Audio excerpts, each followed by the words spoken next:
ఈరోజు ఆంధ్ర రాష్ట్రంలో జరుగుతున్న ఈ రాజకీయ పరిస్థితి మీద, అందులో తెలుగుదేశం అనుసరిస్తున్న విధానాల మీద మాట్లాడాలనే చాలా రోజుల తర్వాత నేను ఈ ప్రెస్ మీట్ ఏర్పాటు చేయటం జరిగింది.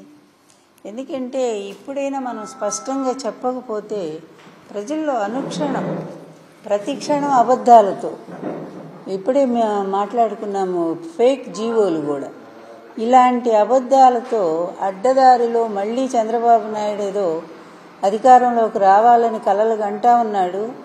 వీటన్నిటినీ కూడా ప్రజలకి క్లియర్గా అర్థం చేయటం కోసమే ఈరోజు మా పార్టీ పనిచేస్తూ ఉంది, మా సోషల్ మీడియా కూడా పనిచేస్తూ ఉంది. ఒక అబద్ధం రాగానే దాన్ని వెంటనే ఖండిస్తున్నారు.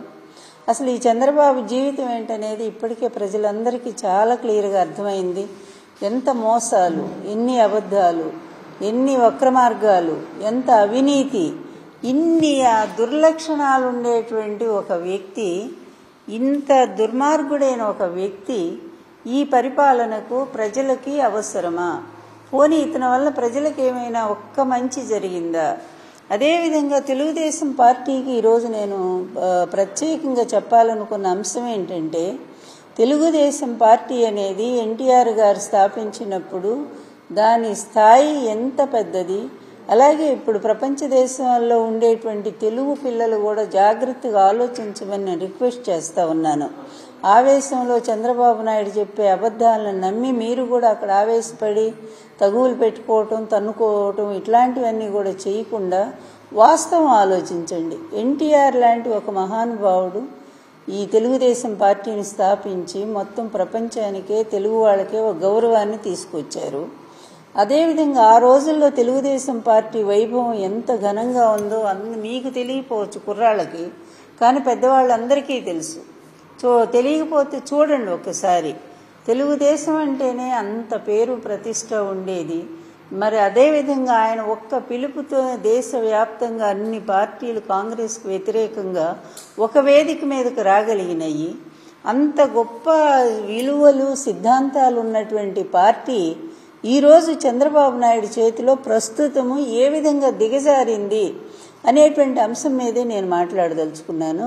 ఈరోజు మీరు చూడండి, ఈ పార్టీని ప్రతి గుమ్మం ముందు కూడా పెట్టి దాని విలువల్ని ఎంత దిగజారుస్తున్నాడో దయచేసి ఒక్కసారి ఆలోచించండి. తెలుగుదేశం అభిమానులను చెప్పుకునేటువంటి వాళ్ళ కోసమే నేను ప్రత్యేకంగా ఈరోజు ఈ ప్రెస్ మీట్ పెడతా ఉన్నాను.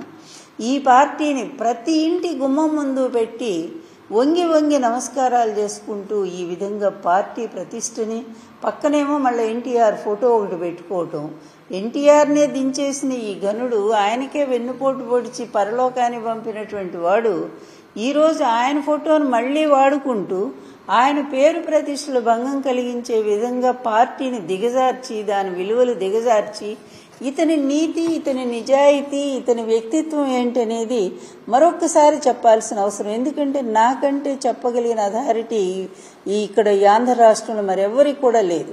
అంత ప్రత్యక్షంగా నేను చూశాను. అతని వల్ల ఆ బాధలు నేను అనుభవించాను.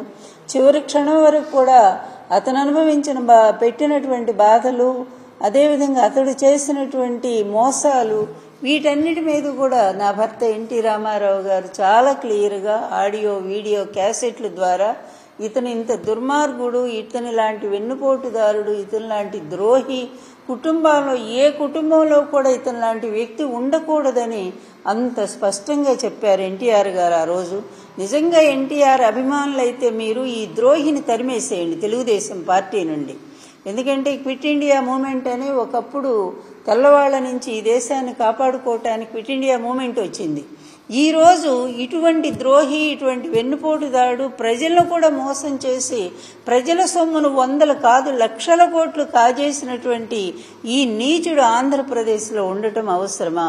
అందువల్ల క్విట్ ఆంధ్రప్రదేశ్, ఇక్కడి నుంచి ఇతని నుంచి ఆంధ్రప్రదేశ్ నుంచి ఈ చంద్రబాబుని తరిమి కొట్టాలి అనేటువంటి పిలుపు నేను ఈరోజు ఇస్తా ఉన్నాను. ఎందుకంటే ఇతనికి తోడు కొంతమందిని పోగు చేసుకుంటున్నాడు. అదేవిధంగా ఒక పచ్చ మీడియా ఉండనే ఉంది బాకాలు ఊదటానికి. ప్రతిరోజు కూడా ఈనాడు, ఏబిఎన్, ఆంధ్రజ్యోతిలో వచ్చేటువంటి ఫేక్ వార్తలు ప్రజలు కూడా అసహించుకుని ఆ పేపర్లు కూడా చదవటం మానేసినటువంటి పరిస్థితి మనం చూస్తున్నాం. ఎందుకు ఈ అబద్ధాల ప్రపంచం అవసరమా? ఎందువల్ల వీళ్ళు ఇన్ని రకాల అబద్ధాలు ఆడుతున్నారు? ఇతని గత చరిత్ర ఏంటి? 2 ఎకరాలతో వచ్చిన ఈ పెద్ద మనిషి 6 లక్షల కోట్లకు అధిపతి ఎలా అయ్యాడు? ఇది మేము చెప్తున్నది కాదుగా. ఈరోజు సిఐడి రిపోర్ట్స్ కానివ్వండి, లేకపోతే సిబిఐ, నేను కోర్టులో వేసినటువంటి ఏసీబీ కోర్టులో వేసినటువంటి కేసులు కానివ్వండి, 17 కేసులు, వాటన్నిటినీ కూడా ఎలా మేనేజ్ చేసుకుంటూ వచ్చాడో మనందరం కూడా చూసాము. ఎందుకంటే ఒక్క వ్యక్తి వల్ల సమాజం ఉద్ధరించబడుతుంది, మహాత్ములు ఈ గాంధీ గారు ఇలాంటి వాళ్ళు అని ఆ రోజు మేము చదువుకున్నాం చిన్నప్పుడు. అలాగే ఒక వ్యక్తి వల్ల సమాజం అనేది ఎలా నాశనం అవుతుందో ఈరోజు ప్రత్యక్షంగా అందరం చూస్తూ ఉన్నాము. ఒక్కడు 4 వ్యవస్థల్ని కూడా ఈ సమాజానికి బలాన్ని ఇచ్చేటువంటి, రక్షణ ఇచ్చేటువంటి, శాంతి భద్రతలను కాపాడేటువంటి, అదేవిధంగా న్యాయ పరిరక్షణ చేసేటువంటి ఇలాంటి వ్యవస్థలన్నింటినీ కూడా, అలాగే నిజమైన వార్తలు రాసి ప్రజల్ని మేలుకొల్పేటువంటి ఇటువంటి 4 వ్యవస్థలను కూడా గుప్పెట్లో పెట్టుకొని దాన్ని అవినీతిలో సంపాదించినటువంటి డబ్బుతో మేనేజ్ చేసుకుంటూ అబద్ధాలను సృష్టించుకుంటూ ఈరోజు ప్రజలకు మేలు చేస్తున్నటువంటి ఈ ప్రభుత్వ విధానాల మీద ఎంత దారుణమైనటువంటి అబద్ధాలు రాయిస్తూ వస్తున్న ఈ చంద్రబాబు నాయుడు లాంటి వ్యక్తులు ఎందుకు కావాలి? అసలు ఎందుకు ఓటు వేయాలి ఇతనికి? ఒక్కసారి ప్రజలను కూడా ఆలోచించమని చెప్తున్నాను. ఒకవైపు చూస్తే తెలుగుదేశం పార్టీ ఎక్కడో ఆకాశంలో ఉన్నటువంటి తెలుగుదేశం పార్టీని భూమి కాదు పాతాళంలో తొక్కేశాడు. ఓటింగ్ శాతం అట్లా ఉంచండి, దాని గౌరవము, దాని విలువలు ఏ కాంగ్రెస్ పార్టీకి ఎగనెస్ట్గా తెలుగుదేశం పార్టీని ఎన్టీఆర్ గారు ఆ రోజు స్థాపించారో అదే కాంగ్రెస్ పార్టీ గుమ్మం ముందు రాహుల్ గాంధీ చేత చివరి కాంగ్రెస్ జెండా కూడా వేయించుకొని ఆ వేదిక మీద చెయ్యి కలిపి ఆ పార్టీకి అట్లా తాకట్టు పెట్టాడు. మొన్న జరిగినటువంటి ఎలక్షన్స్లో కూడా, తెలంగాణ ఎలక్షన్స్లో మొత్తం పరోక్షంగా కాంగ్రెస్ పార్టీని గెలిపించమని పచ్చ జెండాలు పట్టుకొని మరీ కూడా ప్రత్యక్షంగా కూడా గాంధీ భవన్కు పంపించిన ఘనత ఈ చంద్రబాబు నాయుడుది. అదేవిధంగా ఇక్కడికి వచ్చేసరికి, ఆంధ్రప్రదేశ్ వచ్చేసరికేమో మొన్నటిదాకా బీజేపీ అన్నాడు, మళ్ళీ బీజేపీని తిట్టాడు, ఆ తర్వాత మళ్ళీ కాంగ్రెస్ పార్టీ అన్నాడు. నిన్న బీజేపీ ఎప్పుడైతే మళ్ళీ 400 సీట్లు గెలుస్తున్నాం మేమని పార్లమెంట్లో పీఎం గారు చెప్పారో ఆ మాట వినగానే అప్పటికప్పుడే ఫ్లైట్ ఎక్కాడు, ఢిల్లీ పోయాడు. అదేవిధంగా 1 గంట 2 గంటలో ఎవ్వరికి కనపడకుండా సీక్రెట్ ప్లేస్లోకి వెళ్ళిపోయి ఏం చేస్తే ఏంటంటే తెల్లారేసరికి ఒక సీ వాటర్ సర్వే వచ్చింది మనకి. ఈయన కనపడకుండా పోయిన దానికి అదేవిధంగా అమిత్ షా గారి అపాయింట్మెంట్ అన్నారు, అది కూడా అబద్ధం అని తేలిపోతా ఉంది. బహుశా నడ్డా గారు కలిసారేమో, ఎందుకంటే ఏ ఫోటోలు లేవు. కానీ దాని మీద ఇప్పుడు వాళ్ళు ఇస్తున్నటువంటి బిల్డప్ చూస్తూ ఉంటే ఏబిఎన్ వాళ్లే పిలిపించారని, అదేవిధంగా అసలు ఈయన అవసరం వాళ్ళకి ఎంతో ఉందట. 400 సీట్లు గెలుచుకునేటువంటి బీజేపీ పార్టీకి, ఎన్డీఏకి చంద్రబాబు నాయుడు, ఇక్కడ 3 ఎంపీలు గెలుచుకున్న చంద్రబాబు నాయుడు, ఇతని అవసరం అట వాళ్ళకి చాలా ఉందట. అందుకనే పాపం వెంటబడుతున్నారట బీజేపీ పార్టీ. కనీసం ఈ రాష్ట్ర నాయకత్వం పురంధరేశ్వరంటికి చెప్పేదేముంది వదిన గారు? అందువల్ల చంద్రబాబు నాయుడు గెలవాలని కోరుకున్న ఆమె బీజేపీ కంటే తెలుగుదేశం పార్టీకి ఎక్కువ ప్రాధాన్యత ఇస్తున్న వ్యక్తి. అందువల్ల వాళ్ళెవరు కూడా ఖండించకపోవటం దురదృష్టం. మొన్న పీఎం గారిని కూడా ఇష్టం వచ్చినట్టుగా ఆమె వచ్చింది ఈ మధ్యనే, కొత్త యాత్రికురాలి రాష్ట్రంలోకి. అది ఇలాంటి వాళ్ళందరూ కూడా వస్తారు. ఎందుకంటే నేను ఇదే చెప్తున్నాను, ఎలక్షన్లు వచ్చేసరికి సంక్రాంతి పండుగ వచ్చినప్పుడు వస్తూ ఉంటారు పిచ్చిగుంటల వాళ్ళు, అదేవిధంగా వీళ్ళు కాపాలికులు, వీళ్ళు ఎవరో ఉంటారు, అదే వాళ్ళు వస్తారు. తర్వాత ఈ దొమ్మర వేషాలు వేసే వాళ్ళు వస్తారు. ఆ తర్వాత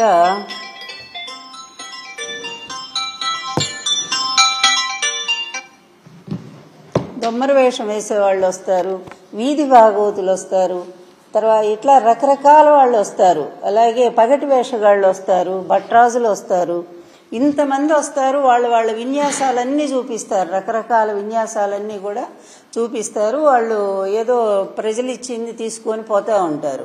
ఈరోజు కూడా ఆంధ్రప్రదేశ్ ఎలక్షన్లు వచ్చేస్తుండేసరికి రకరకాల వేషగాళ్ళంతా కూడా తయారవుతున్నారు. ఈ వేషగాళ్ళందరికీ ఎవరు నాయకుడయ్యా అంటే మళ్ళీ చంద్రబాబు నాయుడే. ఈ చంద్రబాబు నాయుడు ఆడించేటువంటి అతను పాత్రధారులు వీళ్ళంతా, సూత్రధారి అతనైతే పాత్రధారులు వీళ్ళంతా కూడా. ఇతను ఎటువంటి వాడు అంటే ఇతని అధికారం కోసం, ఇతని అవకాశవాదం కోసం ఎవరి కుటుంబంలోనైనా చిచ్చు పెట్టగలిగినటువంటి సమర్థుడు. స్వయంగా నా కుటుంబంలోనే మరి ఎన్టీఆర్ గారికి, తర్వాత తన పిల్లలకు కూడా కాకుండా చేసిన ఒక దుర్మార్గుడు చంద్రబాబు నాయుడు. తండ్రికి కొడుకులకి మధ్య భేదం పెట్టి, తండ్రి నుంచి బిడ్డలను వేరు చేసి, తండ్రిని పదవిలోంచి లాగి పడేసినా కూడా నోరెత్తకుండా చేసినటువంటి నీచమైన, నికృష్టమైనటువంటి రాజకీయం చంద్రబాబు నాయుడుది. ఈరోజు జగన్మోహన్ రెడ్డి గారి కుటుంబంలో చిచ్చు పెట్టాడు, పచ్చని వైఎస్ఆర్ కుటుంబాన్ని కూడా చీల్చాడు. ఇలా ఇతని అవకాశవాదం ఎన్ని కుటుంబాలను చీలుస్తుందో, ఎంతమంది జీవితాలను నాశనం చేస్తుందో. ఇతని అవినీత ఒక అనకొండలాగా పేరుకొనిపోయింది. ఒకవైపు పోనీ ఇతను 5 ఏళ్ల టైంలో కొత్త ఆంధ్రప్రదేశ్కి ఏమైనా మంచి పనులు చేశాడు అంటే ఒక్క మంచి పని చెప్పుకోవటానికి ఒక్కటి కూడా లేకపోగా, దొరికిన చోట దొరికినట్టుగా తండ్రి కొడుకులు ఇద్దరూ కూడా కొన్ని లక్షల కోట్లు కాజేసి, ఇట్లాంటి వాడు ఇంకా ఉండాలా ఈ సమాజంలో, రాజకీయ సమాజంలో? ఈ వ్యక్తి అవసరమా? కుటుంబాలని చీల్చేవాడు, తన అధికార దాహం కోసం ఎటువంటి కుతంత్రానికైనా పాల్పడేవాడు, చివరికి హత్యలు చేయించడానికి కూడా వెనకాడనటువంటి వాడు, అవినీతిలో దోచుకునేవాడు, దోపిడీ చేసేవాడు, ప్రజల్ని ఏనాడు పట్టించుకునేటువంటి వాడు, ప్రజలకు ఒక్క మేలు చేసిన సందర్భం ఏదైనా ఉందా? ఏముందనే వాళ్ళు హైటెక్ అని చెప్తారు, అది కూడా తన స్వార్థం కోసం, దాని చుట్టూ ఉండే భూములు ఆక్రమించడం కోసం. అంతకుముందే కట్టిన నేదురుమల్లి గారు కట్టినటువంటి దాన్ని ఇంకొంచెం బిల్డింగ్ లేపి, కానీ దాని చుట్టూ కోట్లాది రూపాయల ఆస్తులు. అదే కదా నా కేసు, నేను వేసిన కేసు. అది 14 ఏళ్లు స్టే తెచ్చుకొని ఆపుకున్నాడంటేనే మీరు అతని అవినీతిని గమనించవచ్చు. ఇలాంటి వ్యక్తిలో ఏ క్వాలిటీస్ ఉన్నాయని రేపు ప్రజలు ఓట్లు వేస్తారు, గమనించాలి. ఒక్కటి. రెండో వైపు ఎంత మంచి పరిపాలన ఈ రాష్ట్రంలో జరుగుతూ ఉంది అనేది ప్రతి ఒక్కళ్ళు గమనిస్తూ ఉన్నారు. జగన్మోహన్ రెడ్డి గారు ముఖ్యమంత్రి అయిన దగ్గర నుంచి ఆంధ్ర రాష్ట్రంలో సామాజిక న్యాయం అనేటువంటి ఒక అంశాన్ని తీసుకొని, అతను కులాన్ని కానీ, అతను వేరే రాజకీయ పార్టీలను కానీ, లేకపోతే ఒక మతాన్ని కానీ, ఇవేమీ కాకుండా వాటికి అతీతంగా ప్రతి వర్గంలో లబ్ధిదారులు, అంటే పేదవాడు ఎవడైతే ఉన్నాడో ఆ పేదవాడికి న్యాయం జరగాలని ఇంత స్థాయిలో ఒక పథకమా రెండా చెప్పడానికి మాకే పేర్లు రానన్ని అన్ని పథకాలు తీసుకొచ్చి అన్ని పేదవాళ్ళకేగా, ముఖ్యంగా ఒక సామాజిక అధికారం, సాధికారత, తర్వాత మహిళలకు ఒక సాధికారత. నిజంగా ఏ మహిళకు ఏ పరిపాలనలో కూడా ఇంత న్యాయం జరగలేదు. ఎన్టీఆర్ గారి టైంలో మహిళా విశ్వవిద్యాలయం ఇచ్చారు. అదేవిధంగా 33% రిజర్వేషన్ ఇక్కడ లోకల్ ఎలక్షన్స్లో ఇచ్చారు. అంతే తర్వాత ఇక ఆ స్థాయిలో మళ్ళీ వైఎస్ రాజశేఖర రెడ్డి గారు చేశారు. వాళ్ళకి 0 వడ్డీ పథకం క్రింద డ్వాక్రా గ్రూప్స్ చేశారు. కానీ ఈరోజు జగన్మోహన్ రెడ్డి గారి ప్రభుత్వం ఇంకా ముందడుగు వేసి ప్రతి దాంట్లో కూడా మహిళలకే రిజర్వేషన్స్ 50%, 60% కూడా పెట్టి, ముఖ్యంగా అణగారిన వర్గాలు ఏవైతే ఉన్నాయో, గుర్తింపు నోచుకుని కులాలు ఎన్నో ఉన్నాయి బీసీ కులాల్లో, అసలు చాలామందికి ఆ పేర్లు కూడా తెలియదు. గత పాలకులంతా వాళ్ళందరినీ వదిలేస్తే జగన్మోహన్ రెడ్డి గారు ప్రతి కులాన్ని కూడా గుర్తించి, రెల్లు కులంతో సహా, అంటే అట్టడుగు నుండి అన్ని జాతులను కూడా గుర్తించి వాడు కార్పొరేషన్లు ఏర్పాటు చేసి చైర్మన్లు, డైరెక్టర్లు అన్నిటిని పెట్టి, అంతేకాకుండా ప్రతి నామినేషన్ అంటే నామినేటెడ్ పోస్టుల్లో కూడా వాళ్ళకి అవకాశాలు కల్పించి ఇంత స్థాయిలో ముందుకు నడిపిస్తున్నారు. 35 లక్షల మందికి మహిళలకు ఈ రాష్ట్రంలో మరి ఒక ఆస్తిదారులను చేశారు. ఆస్తి పెంచడం అంటే ఇది. అందువలన వాళ్ళని ఒక్కొక్కళ్ళని 5 లక్షల నుంచి 10 లక్షల దాకా ఆస్తిమంతం చేసినటువంటి ఘనత కూడా ఈ పరిపాలనలోనే మహిళలకు దక్కింది. అంతేకాదు ఇంకా అమ్మఒడి ద్వారా చదువుకు ఆయన ఇస్తున్నటువంటి ప్రిఫరెన్స్ చూస్తే ఎంతమంది విదేశీయులు కూడా పొగుడుతూ ఉన్నారు. ఒక ప్రభుత్వ స్థాయి విద్యని తీసుకెళ్లి అంతర్జాతీయ స్థాయితో దాన్ని ముడిపెట్టి దానితో ఆ స్థాయిలో దీన్ని పెంచుకుంటూ పోతున్నటువంటి ఇటువంటి విద్యారంగాన్ని ముందుకు తీసుకెళ్తున్న ముఖ్యమంత్రి గారు ఎక్కడ నిర్వీర్యం చేసి బడులన్నీ కూడా ప్రైవేట్ స్కూల్స్, ప్రైవేట్ కాలేజీలు అయినటువంటి నారాయణ, చైతన్య కాలేజీలకు ఆ రోజు విద్యను దారాదత్తం చేసి అందులో లోకేష్ని భాగస్వామిని చేసి, నాకు తెలుసు అవన్నీ కూడా లోకేష్ ఆ కాలేజీల్లో కూడా భాగస్వామిగా ఉన్నాడు. అక్కడి నుంచి వచ్చేటువంటి ఆదాయం కూడా అతనికి అందుతూ ఉంటుంది.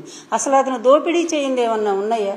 అదేవిధంగా ఆ రోజు చూస్తే హాస్పిటల్స్ ఎంత దరిద్రంగా ఉన్నాయో, పాములు వచ్చాయి, అదేవిధంగా ఎలుకలు వచ్చి పిల్లల్ని చంపేసాయి, అలాంటి దాన్ని ఈరోజు ఎంత గొప్ప కాన్సెప్ట్ అండి. 17 మెడికల్ కాలేజీలు వస్తూ ఉన్నాయి. అదేవిధంగా ఆల్రెడీ 5 కాలేజీలు ప్రారంభం అయిపోయాయి. ఎంతమంది డాక్టర్స్ రిక్రూట్మెంట్ జరిగింది. నర్సులు దాదాపు 50,000 మంది దాకా ఎంప్లాయ్మెంట్ ఈ వైద్య రంగంలో ఏర్పాటు చేశారు అంటే ఇది ఎవరు చేయగలిగారు? ఇంతగా సమాజాన్ని ఎక్కడైనా సరే ఎంత ట్రాన్స్పరెన్సీగా నడుపుతా ఉన్నారు వ్యవహారం అంతా కూడా.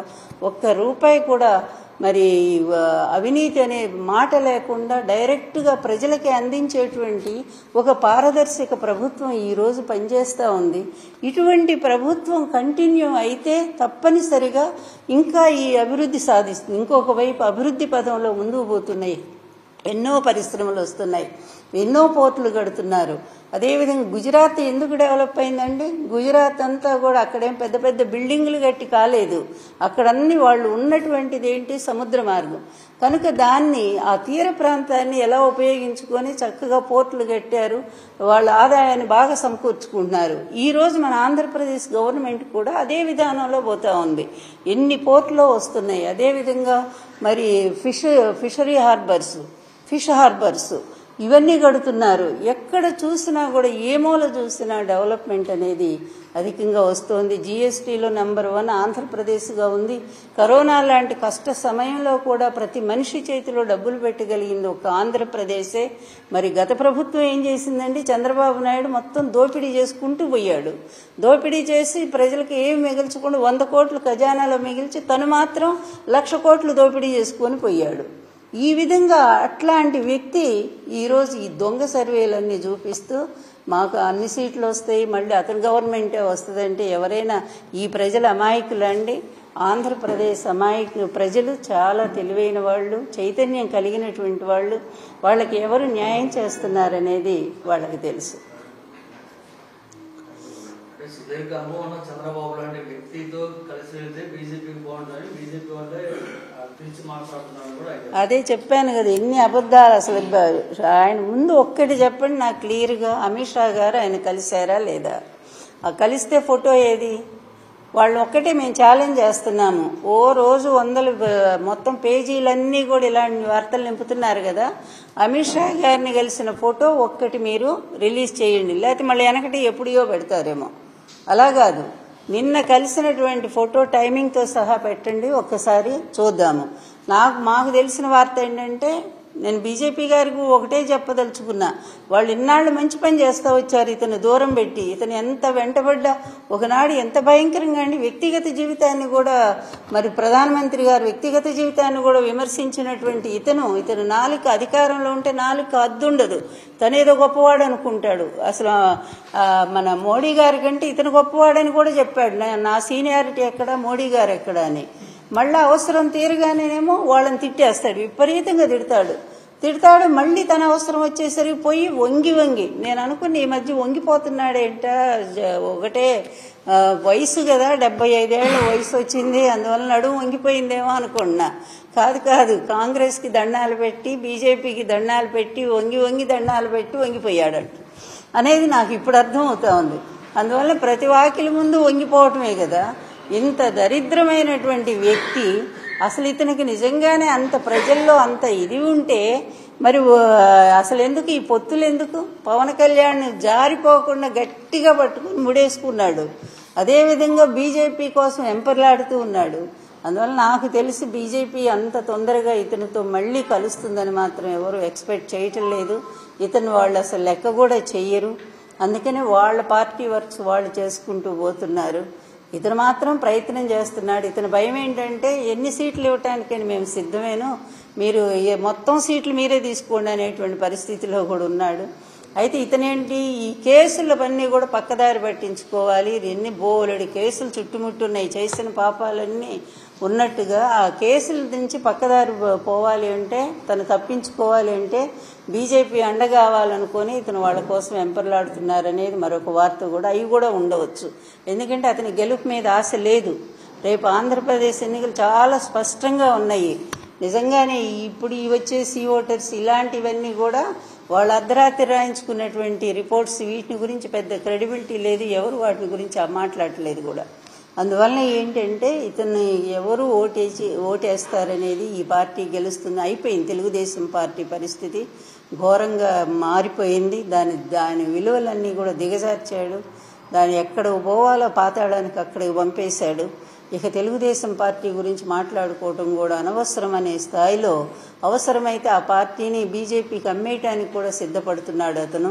ఇంత హీన స్థాయికి దిగజార్చి చివరికి వేలు లక్షల కోట్లలో అతను అవినీతిలో ఇరుక్కొని చుట్టూ కేసులు పెట్టుకొని ఇది చంద్రబాబు జీవితం అని చెప్పడం కోసమే నేను చెప్పాను. ప్రజలు కూడా ఆలోచించండి, ఇలాంటి హీన చరిత్ర ఉన్నవాడు, ఇలాంటి అవినీతి పరుడు, ప్రజలకు ఏమేలు చెయ్యనటువంటి వాడు, ఆంధ్ర రాష్ట్రాన్ని పూర్తిగా తొక్కేసిన వాడు, ఇలాంటి వాడు మళ్ళా వస్తే ఏమవుతుందో ఆంధ్రప్రదేశ్ పరిస్థితి ప్రజలు కూడా ఆలోచించుకోవాల్సిన అవసరం ఉంది. ఎట్టి పరిస్థితుల్లో కూడా ఇతను అంతే, ఈ ఎలక్షన్స్ లాస్ట్, అతని రాజకీయ జీవితం కూడా ఎండింగ్ కార్డు, అంటే సినిమాలో లాస్ట్ పడుతుంది కదా ఎండింగ్ కార్డు, ఎండ్ అనే కార్డు, అట్లా రాజకీయ జీవితం అతని ఎండ్ కాబోతుందనేది చాలా స్పష్టంగా చెప్తున్నాను. మంచి పరిపాలన, సుపరిపాలన, స్వార్థరహితంగా మొత్తం అన్ని వర్గాలను కూడా విద్యా వైద్య రంగాల్లో ఆంధ్ర రాష్ట్రాన్ని ముందుకు తీసుకుపోతున్న జగన్మోహన్ రెడ్డి గారి అద్భుతమైన పాలనను ప్రజలందరూ కూడా మెచ్చుకుంటున్నారు. ముఖ్యంగా ప్రతి కుటుంబం కూడా లబ్ధి. అందుకు ఏ ముఖ్యమంత్రి చెప్పగలండి అంత ధైర్యంగా? ఒక్క ముఖ్యమంత్రి జగన్మోహన్ రెడ్డి గారే చెప్పారు, నేను మీ కుటుంబానికి మంచి చేశాను అనుకుంటేనే నాకు ఓటేయండి అని చెప్తున్నాడు. మరి వాళ్ళు ఏం చెప్పుకుంటున్నారండి, మేము ఈ మంచి చేశాం మాకు ఓటేయండి అని ఎక్కడా చెప్పట్లేదు. జగన్ తిట్టడం కోసమే వాళ్ళు రాష్ట్రం అంతా తిరుగుతున్నారు. అందువల్ల దానికి దీనికి ఉండే తేడా చాలా స్పష్టంగా కనిపిస్తూనే ఉంది.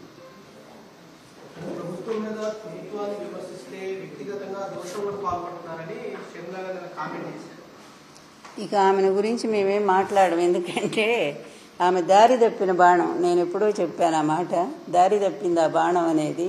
ఆ దారి తప్పిన బాణం ఎటుపోతుందో దానికే తెలియదు, పోయి చంద్రబాబు గూట్లో చేరింది ఆ బాణం. అందువల్ల ఇక చంద్రబాబు స్క్రిప్ట్ ఏది వస్తే అక్కడి నుంచి అదే ఆమె నోటి నుంచి వస్తాయి తప్ప వేరే మాట ఎందుకు వస్తాయి?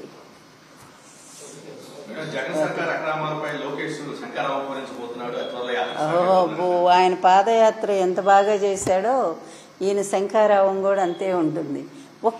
ఒకవైపు అధికార పార్టీ పద్ధతిగా మొత్తం కూడా ప్రజల్లోనే ఉన్నారు. వాళ్ళు అసలు ప్రజలకు దూరంగా ఇంతవరకు లేరు. ఈ సామాజిక సాధికార యాత్రతో మొన్నటిదాకా తిరుగుతూనే ఉన్నారు కదా. అంతకుముందు అసలు మీకు మంచి జరిగిందా లేదా అని ప్రతి కుటుంబం దగ్గరికి వెళ్ళి కనుక్కుంటూనే ఉన్నారు. అదేవిధంగా ఎవరికి ఇంకా అందలేదేమో తెలుసుకోవడానికి ఆ విధంగా కూడా పార్టీ ప్రజల దగ్గర తిరుగుతూనే ఉంది. అదేవిధంగా నిన్న ప్రాంతీయ సదస్సులతో ముఖ్యమంత్రి గారు పర్యటన ప్రారంభించారు. జనం ఎంత వెల్లువ కదా. అట్లాగే ఇంకొక వైపు పూర్తిగా సామాజిక న్యాయాన్ని పాటిస్తూ సీట్లు వాళ్ళు అనౌన్స్ చేస్తూనే ఉన్నారు. దాదాపు 70-80 దాకా అనౌన్స్మెంట్ జరిగిపోయింది. ఇది ఎన్నికలకు రెడీ అవ్వటం, అంటే ఎన్నికలకు సిద్ధమవుతుంది వైఎస్ఆర్ కాంగ్రెస్ పార్టీ. కానీ ఇంతవరకు వాళ్ళు వస్తే ఒకసారి జనానికి కనపడుతున్నారు, లేకపోతే హైదరాబాద్, లేకపోతే ఢిల్లీ చుట్టూ ప్రదక్షిణాలు చేస్తున్నారు. ఇంతవరకు వాళ్ళిద్దరి మధ్య సయోధ్య ఏంటో, ఎన్ని సీట్లు ఎవరు పంచుకుంటున్నారో, ఎక్కడన్నా 2 సీట్లు బయటకు వస్తే అక్కడ సిగపట్లు పట్టుకుంటున్నారు ఆ నియోజకవర్గాలు, జనసేనను టీడీపీ పార్టీలు. వీళ్ళ పరిస్థితి ఇంత దయనీయంగా ఉంది. వీళ్ళ శంఖారావాలు లేకపోతే ఇంకేంటయి నత్తరావాలో ఏమనాలో వాడిని కూడా అర్థం కావట్లేదు. అందువలన అందులో లోకేష్ అంటేనే పార్టీ దూరంగా పెట్టమని చెప్పినటువంటి మాట. అందుకని ఇన్నాళ్ళు ఏమో సైలెంట్గా కూర్చున్నాడు. అతను వస్తేనే పార్టీకి నష్టం జరుగుతుందని తెలుగుదేశం వాళ్ళు అతను దూరంగా పెట్టమన్నారు. ఆయన శంఖారావం ఎవరు వింటారట? శంఖం బదిర శంఖారావం అవుతుంది అదంతా కూడా. అంటే గుడ్డివాళ్ల ముందు శంఖం ఎలా ఉంటుంది అట్లాగే.